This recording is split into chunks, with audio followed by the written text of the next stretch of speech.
Well, good morning, everyone. Welcome to our first meeting in November, our first meeting after daylight savings time. I hope you all are adjusting better to that than I am. We'll go ahead and start the meeting with the Pledge of Allegiance. United States of America, and to the republic for which it stands, one nation, under God, indivisible, with liberty and justice for all. All right, it's just a reminder to everyone to silence their cell phones. Meeting documents are available for review down next to Commissioner Karski, and Craig is here if you need a listening device. So that takes us to routine business, and I would consider a motion to approve the agenda. So moved. Second. Actually,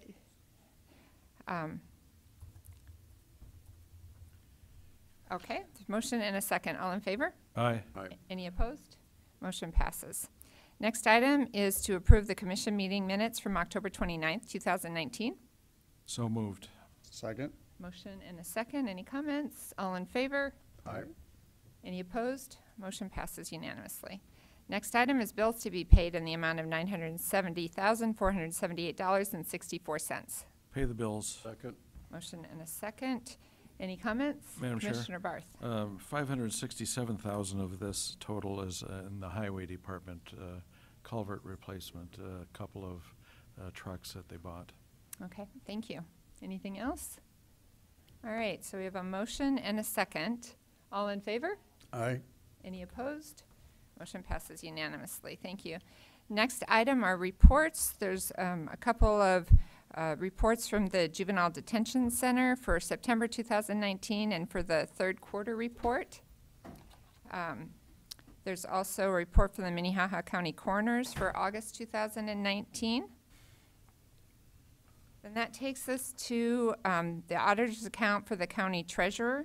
There are reports there from April through September. It was my understanding that somebody from the treasurer's office might be here this morning for questions. Okay.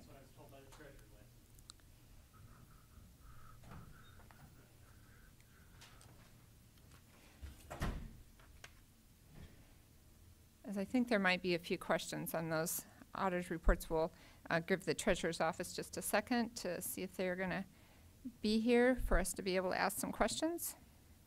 And Madam Chair, those reports are available in the auditor's office, is that right? Yes. Thank you.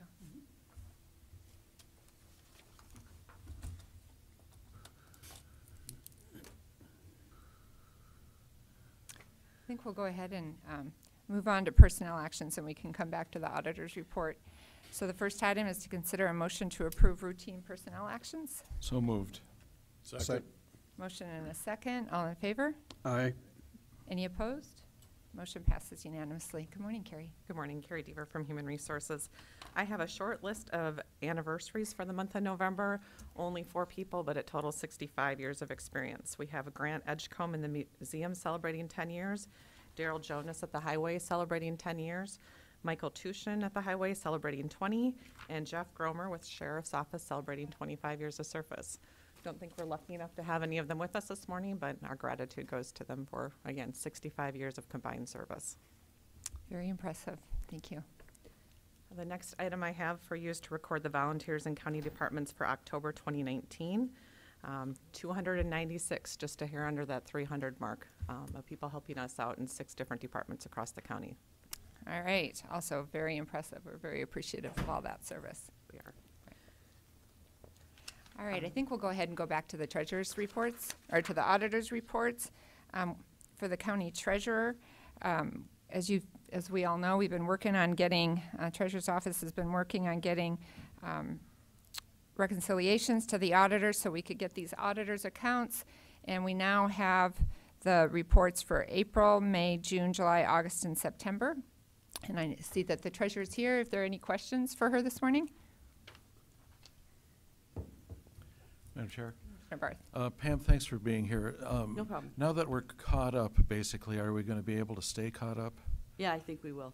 The problem started with the new MUNA system, and it didn't work right for a while. It took quite a while to iron that out. It took a while to train people and cross-train people. But now it's right on, and we've got October ready to go, so shouldn't be a problem. Other questions? Commissioner Karski. The daily cash transaction register that you are supposed to basically provide it on a daily basis, or an account of all the transactions, is that being done at this point? I know in It the is. state, okay. And it was My- always done before until we got into this little problem with the munis and retraining people, and it takes a little while. Okay. Is that reconciled against something, or is that just a transaction Against register? the bank balance and, of course, everybody else's receipts. I'm sorry, one more time? Well, we get the receipts for other people when they bring their money over, so. And sometimes they don't always bring them the same day. They might get the money that day, but they don't necessarily bring it that day. So then you have to reconcile that as well. But it balances against what other people are giving us and against the bank record. Treasurer, if you don't mind speaking, or if you'd speak into the mic, that'd be helpful. Thank you. Yeah, thank you. I guess my concern is, and I know we have several departments within the county that collect cash, correct? I mean, it's not just your office. There's probably 5, 6 different departments.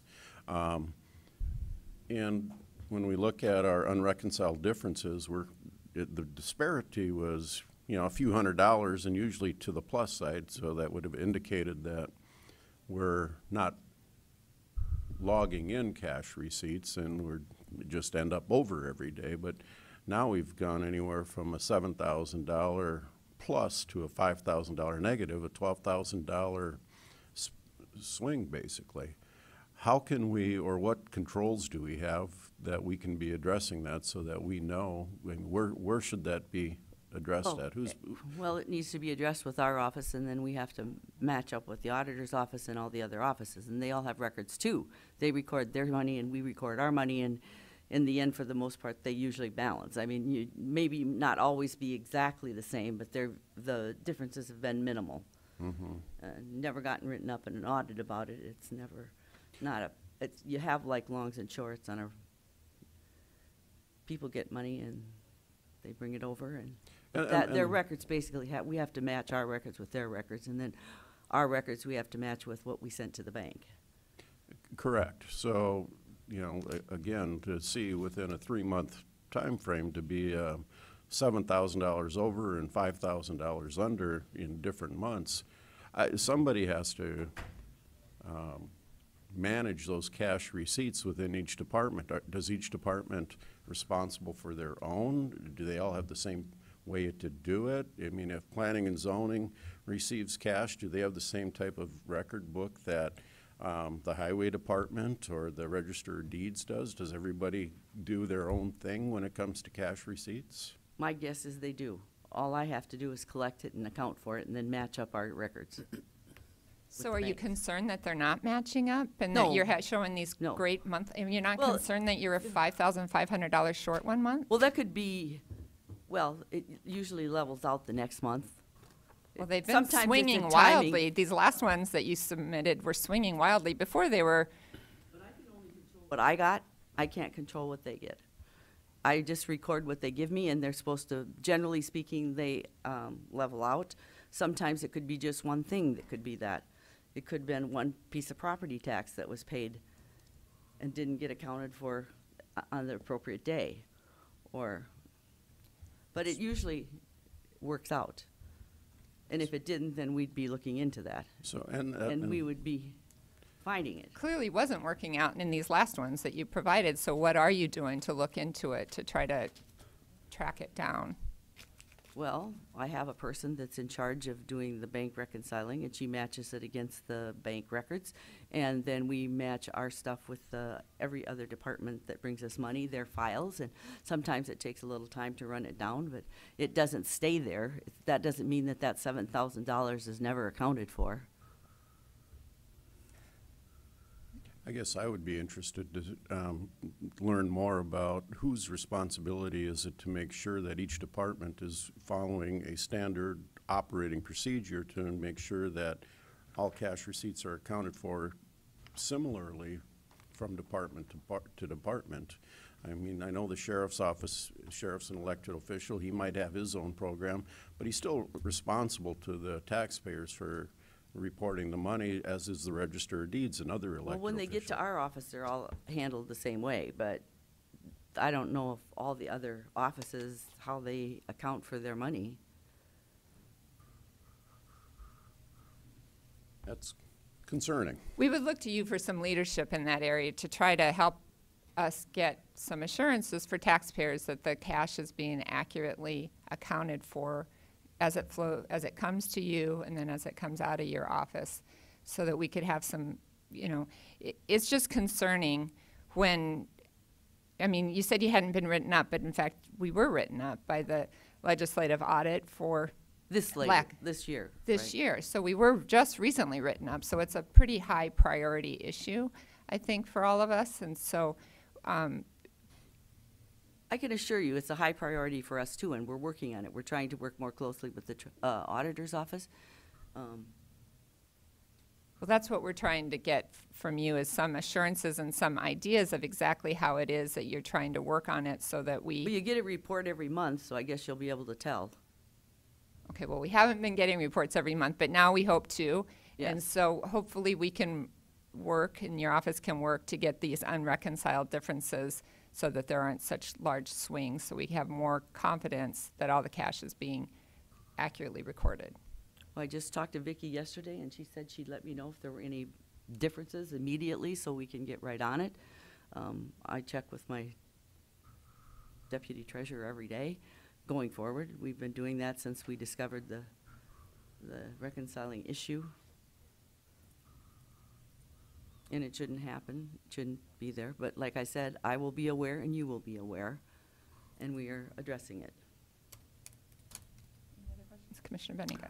Well, I guess my concern is similar to what it's already been expressed, but when there's wide swings between positives and negatives of any account balance, that needs to be found. And literally, that seems to me to be a policy and procedure and an operating problem. Because if it's going to be a steady issue, then there's something that hasn't been accounted for. And in the legislative audit report, I think he suggested that he'd like to come back and help find that problem, because frankly, we can't accept that as another, that's the way it is kind of comment, because it really needs to be attracted. Well, and I have been working with Jeff, and I asked him for some advice, and he's more than happy to come and help me. And he gave me some things that he thought we should do to make it better, and we've done those things. And we're still having the swings and positive and Might negatives. have a swing like that. No, because- we have had swings. That's not a might have. Okay, The so- issue is, do we need to call him ourselves to get him to come in and do? No, I'm more than happy to call him. Well, just telling you that I don't think that, even if it's not reported because of the amount, I'm concerned about the fact that the operating process is not correct. And if that was my business or anybody else in that business, they would not accept those swings either. And we're not accepting them either. We're trying to fix it. But we haven't really had a reason to feel comfortable that the problem's been fixed. At least I'm not. Well, then, Madam Chair, Commissioner just to Barth. be clear, Pam referred to Jeff Schaefer with the Department of Legislative Audit as opposed to me. oh, who not was- you. Sorry, Jeff. No, we're working with Jeff, and he's made some suggestions, and I'll talk to him again if he wants to come in and look again and give us better advice or more advice. And we're trying to do it, and we're working more closely with the auditor's office, and if we still didn't solve the problem, I'd hire a consultant. I like that idea. Madam Chair, I wonder if our auditor would care to comment on the issue and how it came to his attention and where we're at as far as this resolution. Well, he's welcome to. I think the issues really originates with the treasurer's office and getting the reports to the auditor. If the auditor feels like he needs to add to it, he's certainly welcome to come to the podium. I can't see him, so I can't tell if he's No. signaling me or not. Gesticulated like Oh, this, okay. so. All right, thank you. Well, I think you understand our concerns, and Yeah, and I have we'd be concerns as really well. Okay, well, we would welcome you to come back and give us a report, maybe even as early as next week, about your conversations with legislative audit and Okay. whether they have an appointment to come in and visit and review the processes. Okay? Thank And I'm you. Sure, going to if I ask Jeff might- if he thinks we need a consultant to look at what we do and if there's a better way to do it. Well, I think the commission has offered before to hire a consultant, and so Okay. Going to say, Madam Chair, Okay. is that I think we would be willing to help Pam find the right employee to accomplish this. One thing I think in the past, we've always just trained people in our office to do that particular job, like any other job in the office. But going forward, I think we should probably hire someone who specializes in accounting. I think that'd be a And- great idea. Yes, and I think we should do that. But that doesn't mean I'm going to let the person doing it go.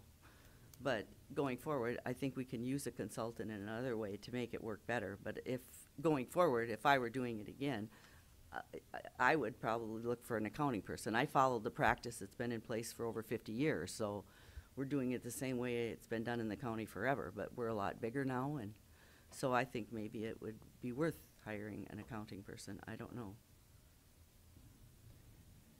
Okay, Okay, thank you. thank you. Okay. So that takes us, I interrupted Carrie when she was halfway through her agenda. So it takes us to item D under personnel actions. The last thing I had for you this morning was to request your approval to sign the administrative services agreement with UMR. You probably remember we received this anywhere from a couple months at the end of the year for the upcoming year or a couple months into the new year. The reason there's that much flexibility on this is that the rates have already been negotiated and agreed to as part of a 3-year contract. UMR just likes to have an updated administrative services agreement signed each year. So I'm asking for your approval to sign the agreement with the rate increase of 2% for administrative fees that we've been anticipating and knew would be taking place for a couple of years now. Thank you for your patience. Are there questions for Carrie? If not, I'd I would entertain a motion. Make a motion to approve. Second? Motion and a second. Any other comments, questions? If not, all in favor? Aye. Any opposed? Motion passes unanimously. Thank right, you so thank you. much. So that takes us to item 6, abatements. There are none. Item 7, notices and requests. There are none. Item 8, planning and zoning notices. First item is a first reading and to authorize the auditor to publish notice of public hearing on November 26th for major amendment number 19-05. Kevin Hookman, good morning. Good morning, Kevin Hookman, County Planning Department. So yes, this is first reading, major amendment number 1905. This is a request received to change the designation of a parcel from sub-area C to sub-area D in the High Prairie Ranch Plan Development District, as shown on the map here. The petitioner wants to change this because as it's currently zoned in sub-area C, it's designated for parkland and recreational use only. And the petitioner owns the property and wants to use it to graze cattle and also to hold some cattle in a small pen. And then sub-area D would allow that to happen as it allows agricultural uses on the property.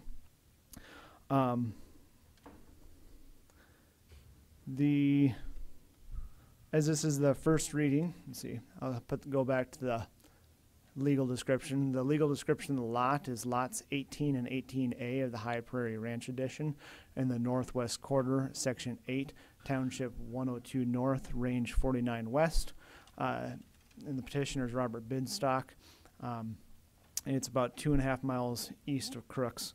As the first reading, this is to authorize the auditor publish notice, and staff is requesting the November 26, 2019 meeting. Is there any questions? Commissioner Karski. Not as much questions, Kevin, and you and I visited a little bit yesterday because I was curious about this. And when it comes back for the second reading, if you'd kind of give us, I know there's a little history with this property, if you could fill us in on those details, and then maybe also kind of let us know what the zoning is, the properties around there adjacent to that, so we have an idea of contiguous nature of that zoning. It would help a lot. So, Any other comments or questions? move to set the date of hearing for what's the date we're looking at, November 26th. Second. Motion and a second. Any further comments? All in favor? Aye. Any opposed? Motion passes unanimously. Thank you. Next item is a first reading and authorize the auditor to publish notice of public hearing on November 26, 2019 for an amendment to the 1990 revised joint zoning ordinance for Minnehaha County and the city of Sioux Falls, rezone number 19-07. Scott Anderson, good morning. Thank you. Scott Anderson, Planning Director, and this was a rezoning request that was submitted. It's in the joint area. It's at the corner of 26th Street and Veterans Parkway. And the applicant yesterday contacted me and has withdrawn their request. They will be annexing it into the city and dealing with the rezoning through the city, which was basically the direction that they received from the Planning Commission at last Monday night's meeting, or a week ago Monday night's meeting. It was recommended to deny the request because this property really is best suited to be developed and the issues need to be dealt with within the city limits because of the access issue, the traffic study, or being able to tap into the water and the sewer are all city issues. So the applicant has realized that the best way forward is to annex this into the city, so they've withdrawn their request. They're going to be dealing with the city.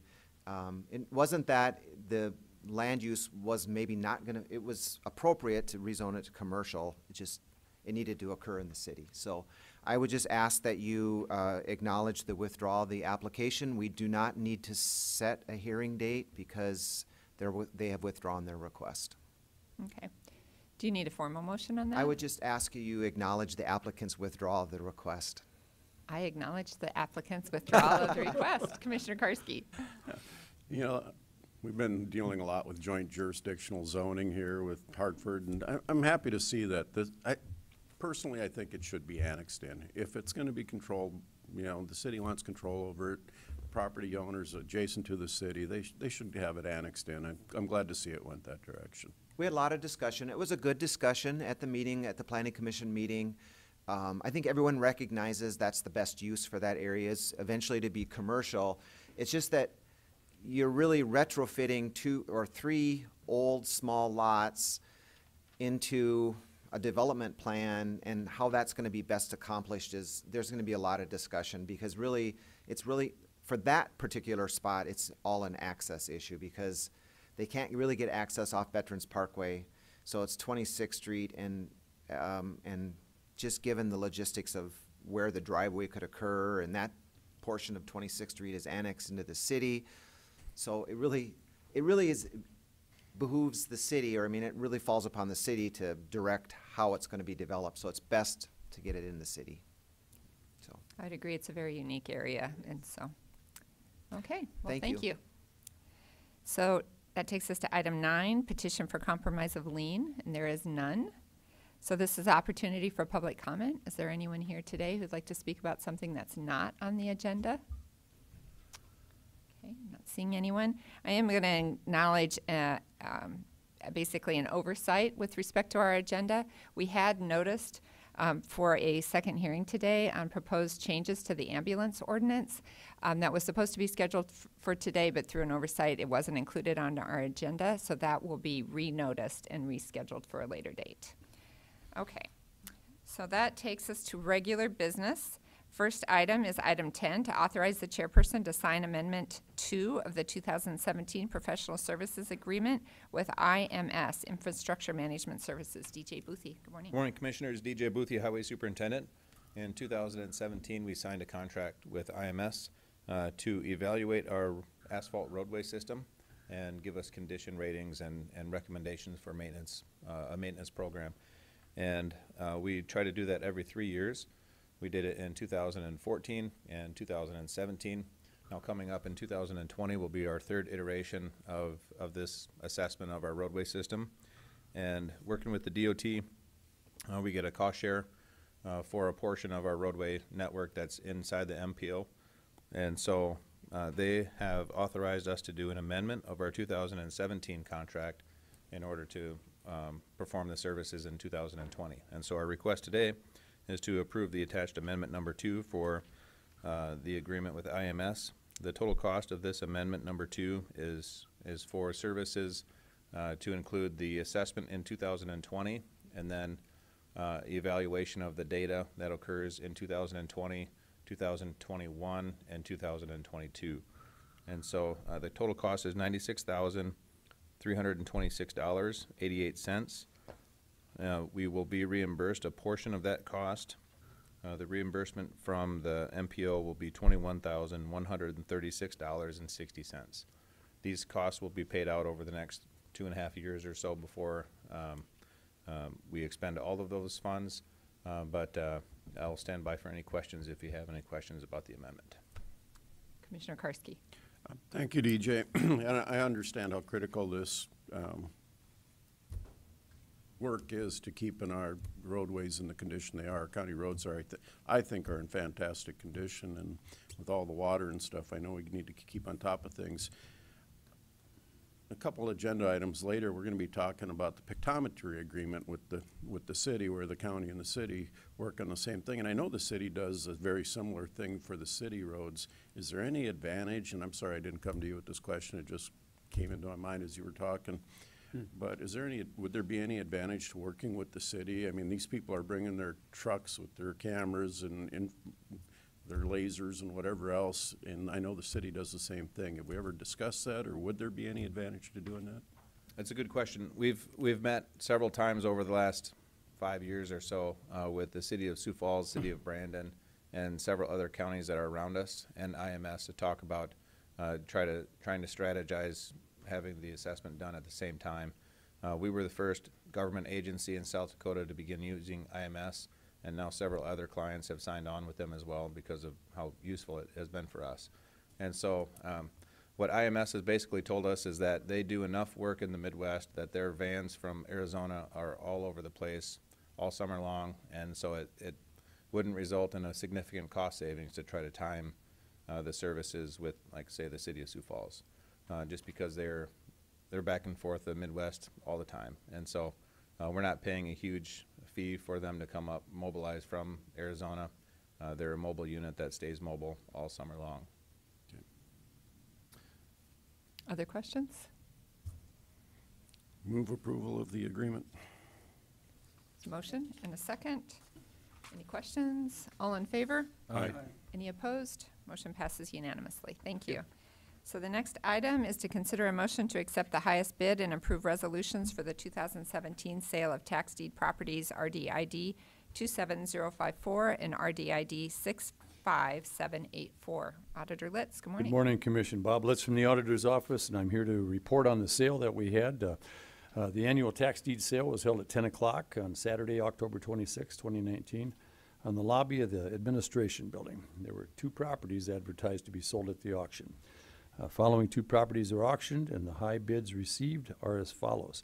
Tax deed number 2612, RDID 27054, sold for $10,000. The purchaser put down 10%, plus a $30 Register of Deeds filing fee on the day of the sale. The balance of $9,000 is due in 30 days. Tax deed number 2605, RDID 65784, sold for $85,000. The purchaser put down 10%. Plus a $30 Register of Deeds filing fee on the day of the sale.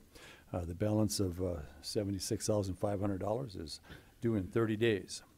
The total sale proceeds are $95,000. All taxes, interest, and penalties due will be apportioned out to the proper taxing entities after a $400 per parcel fee is collected for the county's tax deed expenses. Today I'm requesting that you accept the highest bid received for each property and approve the resolution of sale for 2 properties. Thank you. Questions? Commissioner Benninga. Bob, I just have a quick question. Were there a number of people that appeared to practice the auction, so to speak? I think we had close to 20 people down there. Okay, so it wasn't just a couple? No, it was not. And I would also mention to you that the 2 gentlemen who did purchase the properties are experienced in this type of situation, and I'm confident that before the 30 days are up, they'll come down and pay. Other questions? Commissioner Barth. Bob, are they still occupied? One of them was, and then the other one And now Or no, actually, both of them were occupied, yes. it's no longer our business though, right? That is no longer our business. It's up to them to take care of that. As well as if there's other liens on there besides the property tax, it's up to them to do a quiet title action on it and transfer those liens onto the former owner of the property. I would also tell you that the one property that went for $85,000, the Hardy ID 65784, when we looked at it, it had a federal tax lien on it of $19,000 and some odd dollars, but I did notice that he did a separate separate title search on that, and it did not include the federal tax lien. So I don't know whether that's a title company gaffe or if that got removed somehow. So. Other questions? I did have one more comment. You know, it's kind of been discussed here. It's when we have excess proceeds from a tax deed sale, where those monies go to, because we get a lot of calls from out of state, people wanting to know about those funds and if they get returned to the former owner, and apparently that might be the practice in other states. However, Statute 10-25-39 states that after deducting expenses incurred by the county in the proceeding to take the tax deed and in the sale proceeding, shall be distributed by prorating the proceeds on the basis of the tax levies for the most recent year for which the taxes are included in the proceeds of the sale. And then also, SDCL 7-31-31 specifically states the proceeds of any sale of land bid in and acquired pursuant to chapters 1023, 1025, and 1026, after deducting the expenses incurred by the county in the proceedings to take the tax deed and in the sale of such proceedings, shall be placed to the credit pro rata of the various funds and taxing districts which are the beneficiaries of the tax for the year which the property was sold at tax sale. And we could not find any statute that says the excess amounts will be returned to the record owner of record. Madam Chair, Commissioner so Barth. that would mean it would go to the schools, the townships, the cities, the county. That's correct, and you know, the townships and in the water development district, whatever taxing districts we have out there and whatever their percent is for this year. Other questions? Well, thank you for that information. I'd consider a motion. So moved. Second. Motion and a second. Roll call vote, please. Benega, Aye. Karski, Aye. Barth, Aye. Bender. Aye. Motion passes Okay, unanimously. I did have one more thing that I wanted to mention. We've got some other parcels out there that we're looking at. I set the tax deed sale 2 months ahead of when we were starting to work on it, but some of them have not been cleared up. It's, in my judgment, there are things that we do need to pay attention to, and so we're considering having another tax deed sale sometime late January, maybe February, when we get these all worked out. And if that looks like a viable option, I would come before this body and ask you for permission to go ahead and do another sale. Okay. Commissioner Barth. Auditor Bob, do we have any that are commercial properties, or are they all residential? You know, I think there's one commercial property out there, and the city wants that. It's a communication center building with a little plot of land on it, and they've since gone out of business. It's right next to a city water tower, and so I believe that it'd be beneficial for the city to receive that parcel, but we're working through all these things. The reason that a lot of these properties took a lot of time was there's missing people that we're trying to serve. There's a number of other issues that are with these properties, and we're going to work through those issues and see how many we come up with and see if we have enough for a sale. But some of the properties, there's 3 of them in particular I'm thinking of. They're abandoned houses. They've been languishing out there for a while, and they should be taken care of simply to get the neighborhood straightened out again. You know, these houses they're abandoned. They're full of junk. You know, the city's taking care of some of them. The county's taking care of one of them as far as snow, weeds, and things like that. And so we're working through it. And like I say, once I get a little bit more information on when we could positively move forward, I'll come before this body again. All right. Thank you very much. That takes us to item 12, which is to authorize the chairperson to sign an agreement with Pictometry International Corp. For the 2020 Pictometry Acquisition Project. Scott Anderson, good morning. Thank you, Scott Anderson again. This today is a contract I'm asking the chairman to sign. It is a 3-year contract with pictometry, and for the audience that doesn't know what pictometry is, that's our aerial photography. We jointly work with the city, and we purchase this together, and the amount is an annual amount of $42,141.50, and that is a 3-year contract. So for 3 years, we will be paying that amount. We work with the city, which we will be bringing forth after this is approved, a memorandum of agreement with the city. The city's portion of that is, of that $42,000, is $23,428.75. So the state's attorney has reviewed the contract, and they have indicated it's okay.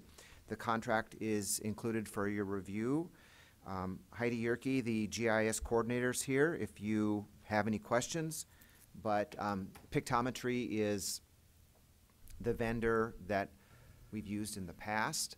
And also to explain for the home audience, these aerial photography, this product that we are getting is used by a number of departments in the city and the county. So like the engineering department at the city, the county highway department, equalization heavily uses this. Our office, city planning and zoning, we all sort of work together and use this product. So I'd be glad to answer any questions you have. Commissioner Karski. Appreciate that, Scott, telling the taxpayers what they're getting when we buy this. How far down can you drill? I mean, can you see do you compare the last time they flew to this time to see if there's been additions or structures added to properties? Can you measure the dimensions of buildings? How detailed does this product make it for you? Well, I probably gonna have to have Heidi come up here and explain some of this, but because she knows all the pixels and how many inches you can see, but we are able to. We retain the past images, and we can pull those up and compare. There is a program that we bought the last time called Change Finder, and that basically ran a list of changes from one set of photography to the next. Now this year we did not purchase that. That was like an extra $20,000-$30,000. We didn't do that. That was primarily used for seeing buildings that had been built without building permits. That was the benefit of that. But so we do retain all of the past images, and we can compare them. So I'm not sure if that answers your question. Yeah, it does. And then, can equalization use it to, basically? Oh, yes, measuring. Yeah. Yes, the pictometry, I think, is accredited, and I don't want to speak necessarily on behalf of the equalization, but it's my understanding that the imagery can be used in assessing. It is so, the imagery is so good and so detailed, you can use it to determine the sizes of buildings, and that assists them in their. Heidi's nodding her head. So yes, then that's correct. It's my understanding that it's accredited for equalization purposes. Okay. So they can use that. And of course, we use it, you see it on your screens all the time, because that's what we're using to show you when we have rezoning requests and whatnot, what is out in the area. Okay. So, thank you. Mm-hmm. Commissioner Benega. Scott, when you bought the Change Finder software, what kind of values or changes did you see in people not reporting building permits and all that good stuff? Well, a lot of that we were able to get, we caught in last year's building permits, and I think we ended up with about, my recollection, 60 to 100 building permits or structures that we were able to find that we were able to get on the tax roll, and then we required them to get a building permit. So there was quite a few. So, isn't there a value of knowing maybe what that is to decide if you're going to use that Change Finder again in the future? Well, I think there's a value to it, and I didn't exactly run how much revenue we got. I don't believe it paid for, immediately paid Right. for. I mean, there is a value because you're getting your increased taxes now forever, and because you've identified those parcels and structures that have changed. So there is a value.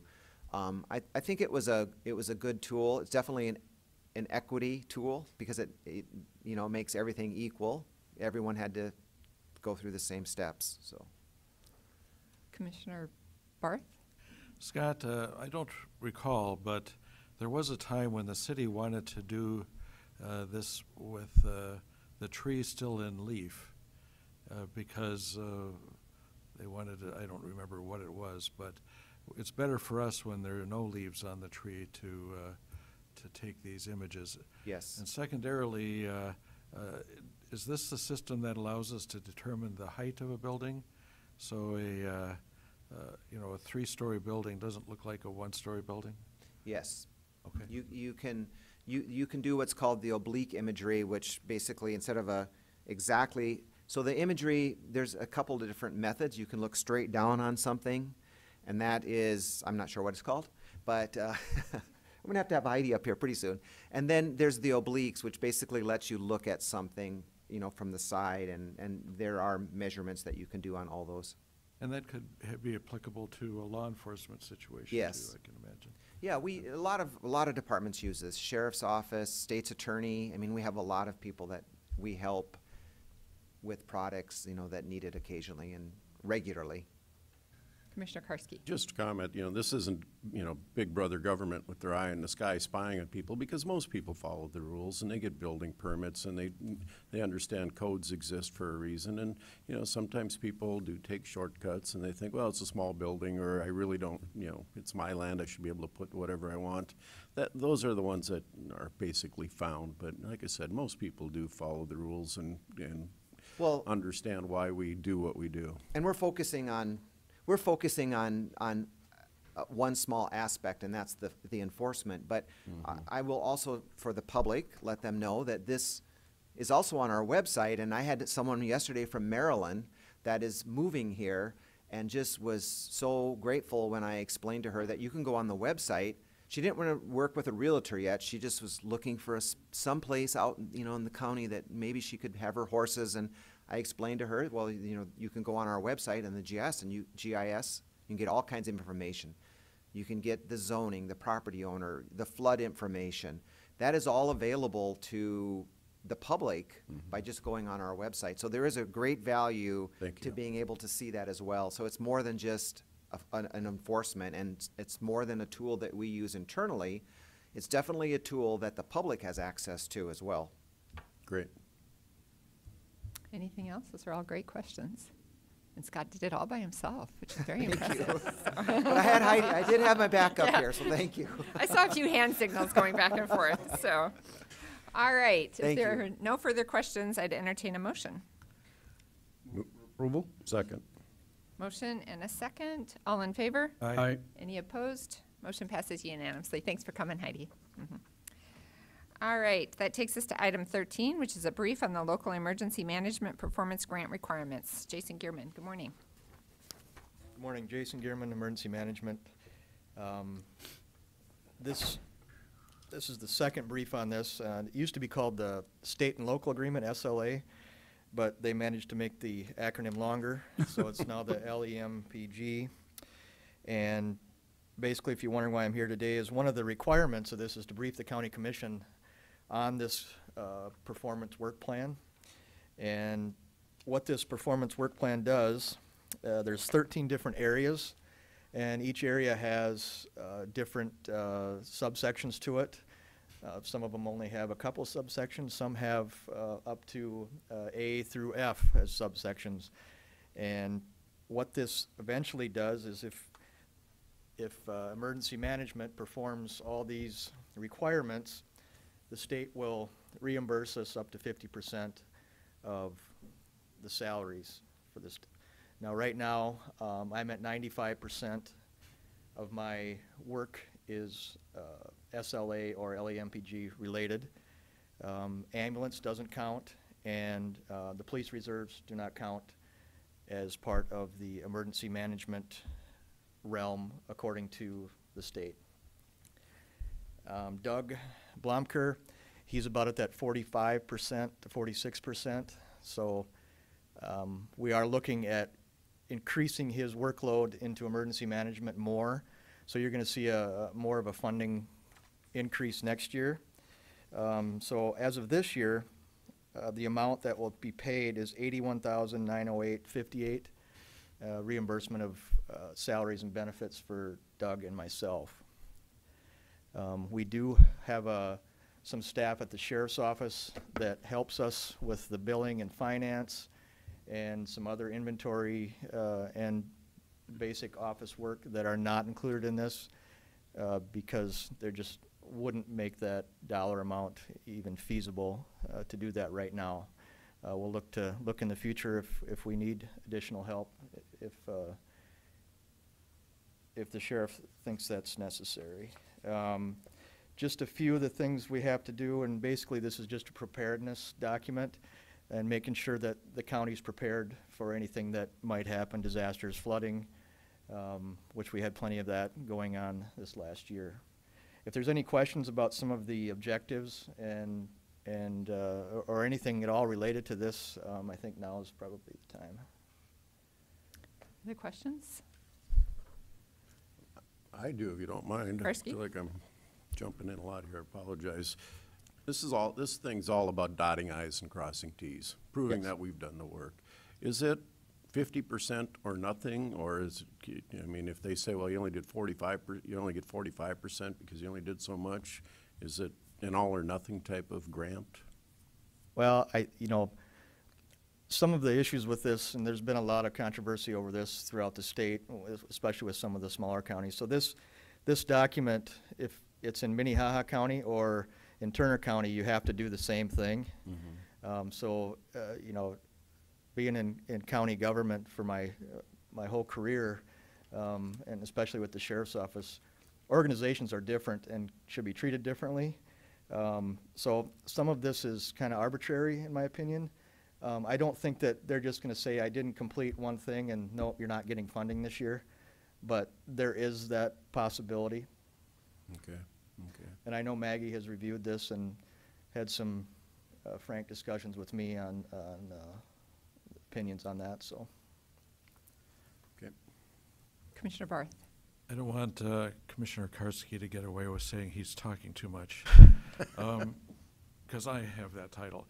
But isn't it true, Jason, that some counties have done away with their emergency management based on some of this extra work that needs done?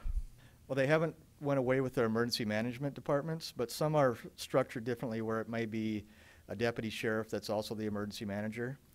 And for the work that is involved, for the $5,000 that they may get, it's not worth it to them to do all this documentation because it can become quite detailed, and it's become more detailed over the years as I've researched it and went back. And they change it a little bit every year, and they're trying to make it better. However, there's been numerous counties that have opted out of the program. I would just say, because I get to sign off on these quarterly, that there is, it is a tremendous amount of detail. The positive side is that anybody who wonders what emergency management people do all year long could definitely see that there is a lot of work going on. I don't know that people have wondered about that this year, but in the past, I think there's been times where people have wondered, what does an emergency manager do all year long when the sun is shining and there are no tornadoes on the horizon. But there is a lot of planning, a lot of training and preparedness that goes into this office, which should make us all feel better when we go to sleep at night, to know that there are people that are trained and ready to respond if there does happen to be 3 tornadoes that bounce around between our county and Lincoln County. So I appreciate you being here this morning and the tremendous amount of work. You've had quite the you've been definitely thrown in the deep end in your first year here at the emergency management. I appreciate the work that you do. So. Well, in being here today, I get to check another one off the list. So. Glad we could be of service. All right, thank you. All right, thank you.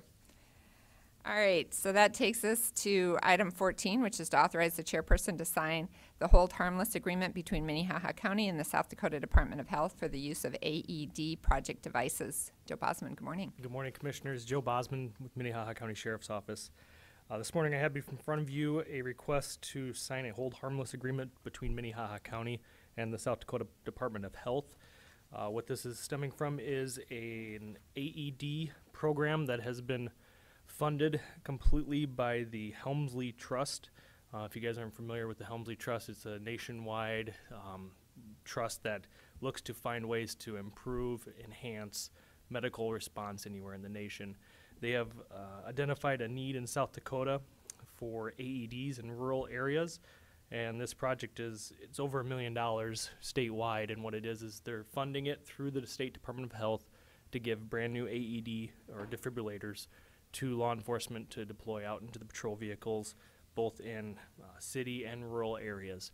Out of this agreement, Minnehaha County is participating in this project. We are really excited about it because some of our AEDs were getting to be the 8 to 11 years old, still usable, but you got to kind of think ahead and get ready to replace those technology items when they get to that time. We're going to have more of an official rollout later on this month with the Helmsley Trust and the Department of Health.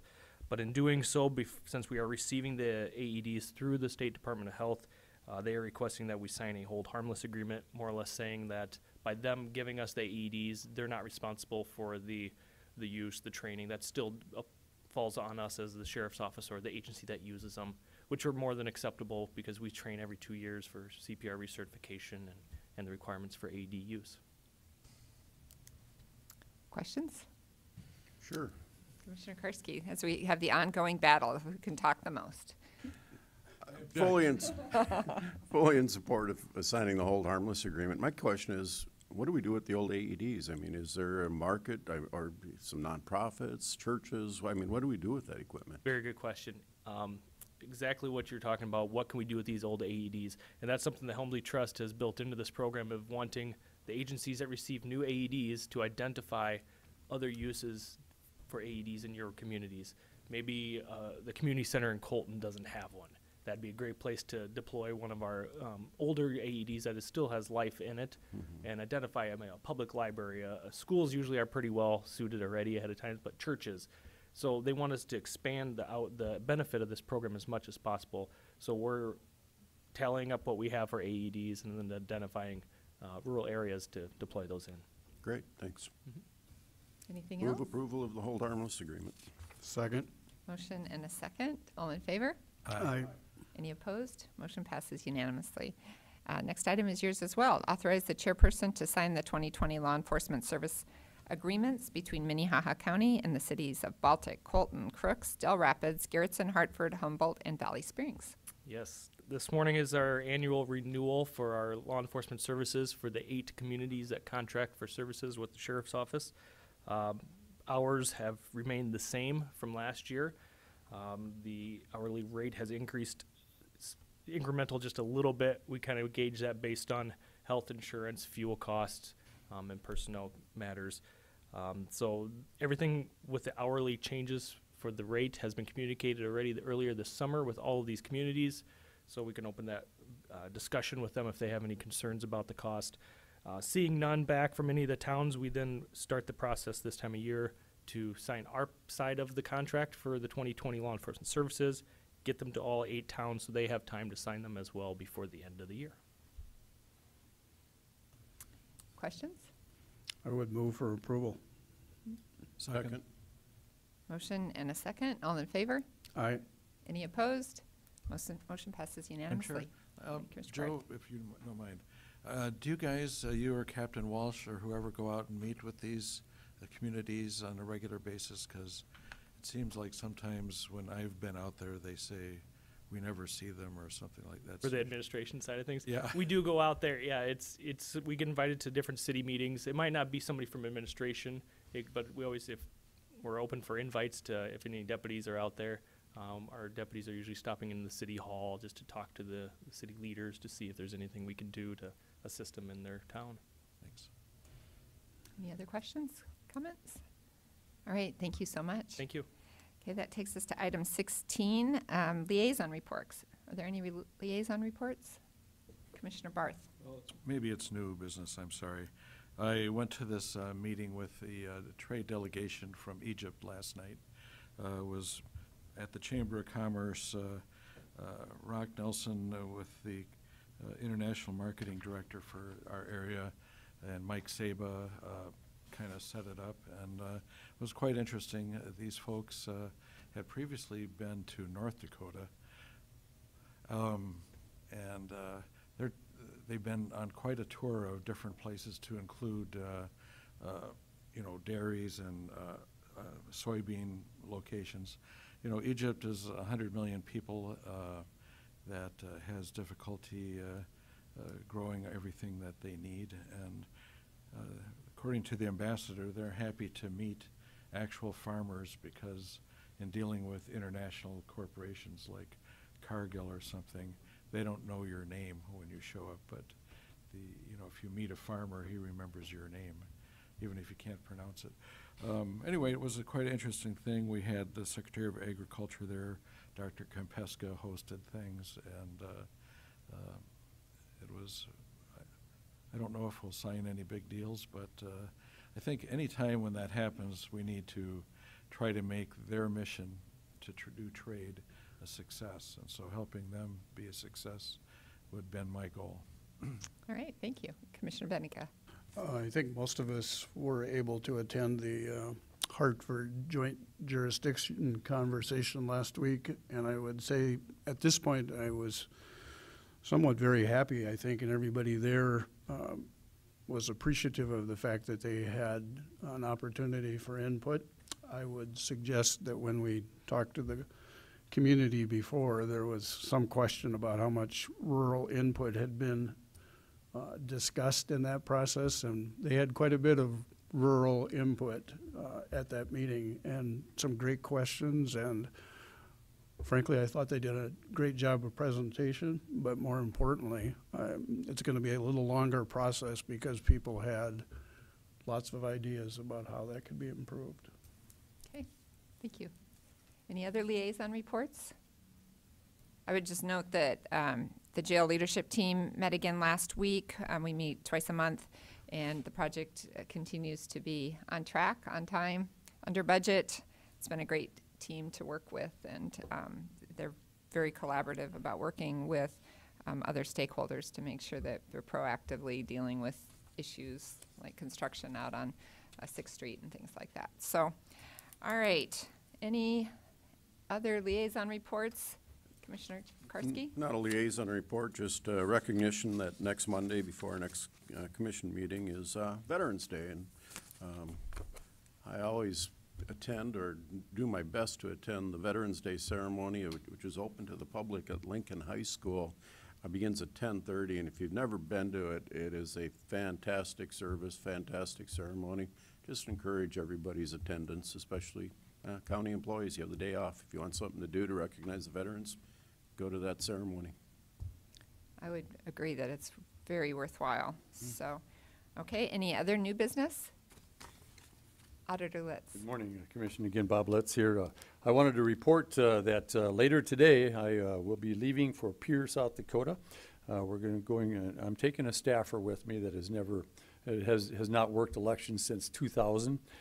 She's going to be drinking from a fire hose on this one. They've got a number of very interesting things. The Department of Homeland Security is going to be out there talking about cybersecurity. It's the first time ever that they've done an election school since I've been here. And last week, I got an email from EISAC, which is Elections Infrastructure Information Sharing and Analysis Center. Government loves acronyms.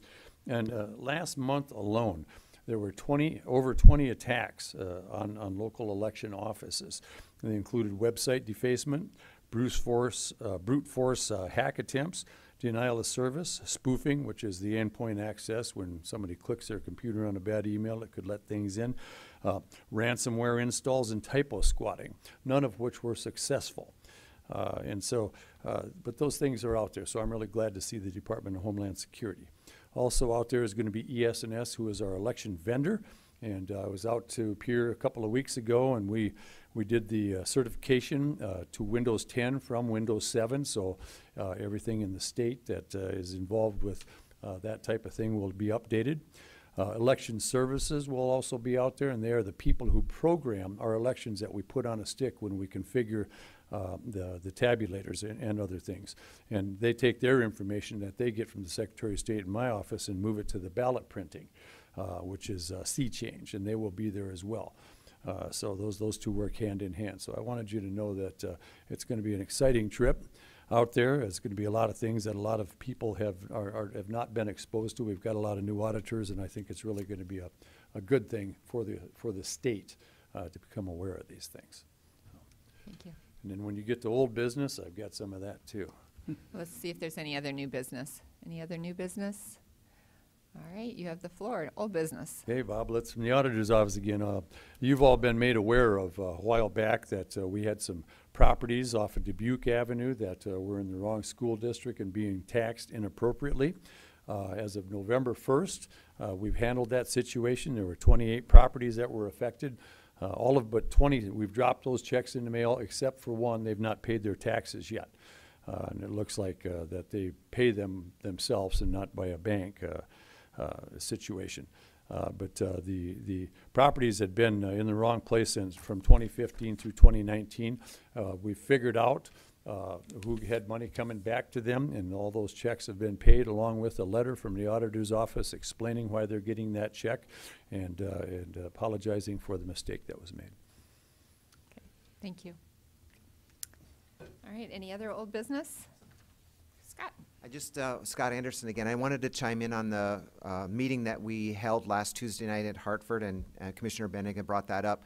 I just wanted to also make the public aware that it looks like they're going to have another meeting in January, and I will be working closely with Hartford. We provided them the mailing list, which I think was very helpful to get the word out to exactly who to contact. We had, I would say, close to 100 people, maybe more than 100. Mm-hmm.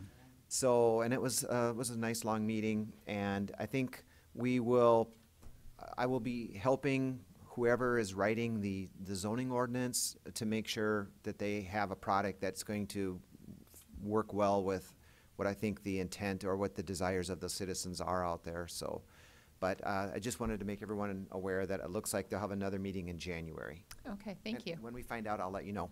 Perfect, thank you. All right, any other old business?